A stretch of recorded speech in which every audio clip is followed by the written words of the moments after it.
चलिए शुरू करते हैं शेप सेलेक्टिव कैटालिसिस। आइए समझते हैं कि शेप सेलेक्टिव कैटालिसिस क्या होता है। शेप सेलेक्टिव कैटालिसिस में कैटालिसिस बेसिकली 2 फैक्टर्स पर डिपेंड करता है। फर्स्ट फैक्टर है कि कैटालिस्ट के सरफेस पर कैविटीज या पोर्स का स्ट्रक्चर कैसा होगा, एंड द सेकंड फैक्टर है कि रिएक्शन में प्रेजेंट रिएक्टेंट्स एंड प्रोडक्ट्स के मॉलिक्यूल्स का साइज कितना है। आइए समझते हैं कि शेप सेलेक्टिव कैटालिसिस कैसे वर्क करता है। यहाँ पर हमने एक सॉलिड कैटलिस्ट लिया है जहाँ सॉलिड स्फीयर्स कैटलिस्ट के एटम्स को रिप्रेजेंट कर रहे हैं। यहाँ आप देख सकते हैं कि एटम्स के बीच में पोर्स या कैविटीज हैं। इन पोर्स का साइज एंड शेप कुछ भी हो सकता है, it depends on the types of catalyst.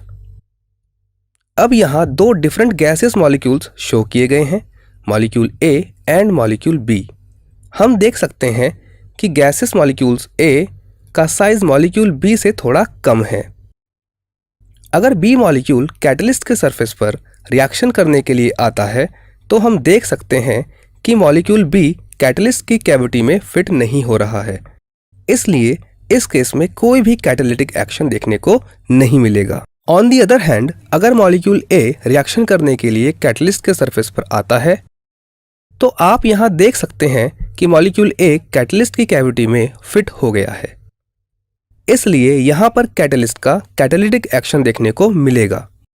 अब यहां क्वेश्चन ये है कि क्या सिर्फ मॉलिक्यूल ए का साइज स्मॉल होने की वजह से यहां पर कैटालिटिक एक्शन देखने को मिला? तो इसका आंसर है नहीं। एक प्रॉपर कैटालिटिक एक्शन के लिए साइज एंड शेप दोनों फैक्टर्स इंपॉर्टेंट होते हैं। मॉलिक्यूल ए के केस में कैटलिस्ट का कैविटी साइज एंड शेप दोनों ही मॉलिक्यूल ए से मैच कर रहे थे, इसलिए यहां पर हमने कैटालिटिक एक्शन देखा। चलिए अब देखते हैं कि वो कौन से कैटलिस्ट हैं जिनमें शेप सेलेक्टिव कैटालिसिस देखने को मिलता है। जियोलाइट्स शेप सेलेक्टिव कैटालिस्ट के अच्छे एग्जांपल्स हैं।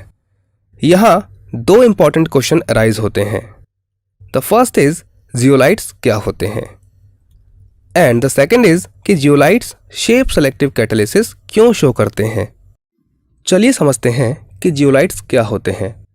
जियोलाइट्स जनरली माइक्रोपोरस एल्यूमिनोसिलिकेट्स होते हैं। इसका मीनिंग ये है कि जियोलाइट्स ऐसे एल्यूमिनोसिलिकेट्स होते हैं जिनमें बहुत सारे छोटे छोटे पोर्स होते हैं और इन पोर्स को ही माइक्रोपोर्स कहा जाता है। अगर जियोलाइट के स्ट्रक्चर की बात करें तो इनका स्ट्रक्चर काफ़ी कॉम्प्लिकेटेड होता है। जियोलाइट्स में सिलिकेट्स का 3D स्ट्रक्चर होता है जिसमें कुछ सिलिकॉन एटम्स एल्यूमिनियम एटम से रिप्लेस हो जाते हैं और AlOSI टाइप बॉन्ड्स बनाते हैं। इसी को एल्यूमिनोसिलिकेट यूनिट कहा जाता है।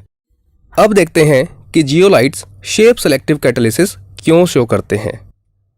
जियोलाइट्स की शेप सेलेक्टिविटी का मेन रीजन है इनका स्पेशल स्ट्रक्चर, क्योंकि इनके सरफेस पर हनीकॉम्ब यानी मधुमक्खी के छत्ते जैसी शेप्स होते हैं। इसलिए जियोलाइट्स की एक्टिविटी डिपेंड करती है बेसिकली रिएक्टेंट मॉलिक्यूल्स के साइज एंड शेप पर एंड जियोलाइट्स की पोर एंड कैविटीज पर। अब आप ये समझ चुके हैं कि जियोलाइट क्या है और ये कैसे वर्क करते हैं।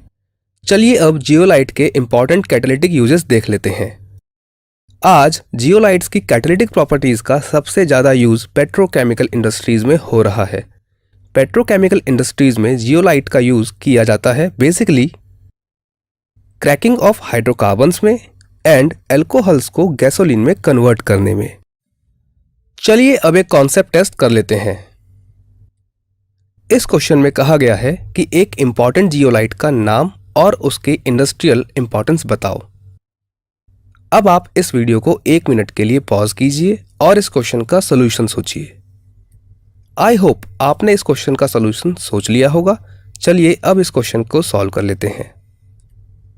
The one of the most important zeolite is ZSM5। इस जियोलाइट का यूज एल्कोहल को गैसोलीन जैसे पेट्रोल एटसेट्रा में कन्वर्ट करने के लिए काफ़ी ज़्यादा किया जाता है।